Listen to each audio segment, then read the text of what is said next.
Hey guys, welcome to my channel I official 143। তুমি সবাই কেমন আছো? আশা করি তোমরা অনেক ভালো আছো, আর আমিও অনেক ভালো আছি।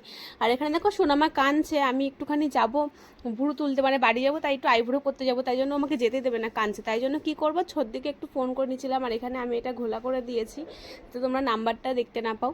তো ওকে তো ফোন করছি, কিন্তু ও ফোন ধরেনি। তারপর ফোনটা কেটে আমি আবার আমার মাসিকে ফোন করেছিলাম। তোমরা যারা যারা এখনো আমার চ্যানেল সাবস্ক্রাইব করো, তারা প্লিজ আমার চ্যানেলটা সাবস্ক্রাইব করতে, যারা পেজ থেকে ভিডিও দেখছো তারা প্লিজ পেজটাকে ফলো করে দিও। আর এখানে দেখো মাসির সাথে কথা বলতে বলতে ফট করে ছদ্দি আবার ফোন করেছে, তা ওর ফোনটা তো আর ধরতে পারলাম না, মাসির সাথে ভিডিও কলে একটুখানি কথা বলছিলাম। তো এখানে দেখো মাসি ক্যামেরাটা অফ করে রেখেছে, বড় যখন বললাম তখন অন করেছে, কিন্তু মাসি জানে না যে এটা স্ক্রিন রেকর্ডিং ভিডিও হচ্ছিল। তারপর মাসিকে বলার পরে বলছে আমার ভিডিও করবি না, তাই জন্য ওই জায়গাটা ঢেকে দিয়েছি।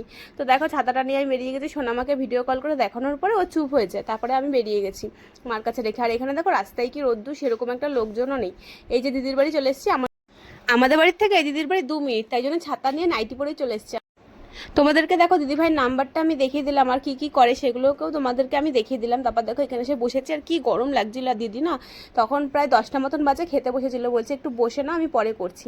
তারপর দেখো এই যে আমার আইব্রো করা হয়ে গেছে, ও বলছিল ওকে ক্যামেরার মধ্যে নিতে না, তাই ওকে ভিডিওতে নেওয়া হয়নি। আর এই যে করেছে আমি আইব্রোটা, দেখো কেমন লাগছে। আর এখানে দেখো ছাতাটা নিয়ে আমি বেরিয়ে গেছি। আমার মতন কারা কারা পার্লারে গিয়ে শুধু আইব্রো করেই বাড়ি আসো, কমেন্ট করে কিন্তু জানাবে। আজকের ভিডিওটা এখানে, ভিডিওটা ভালো লাগলে লাইক করে দিও। টাটা সবাই।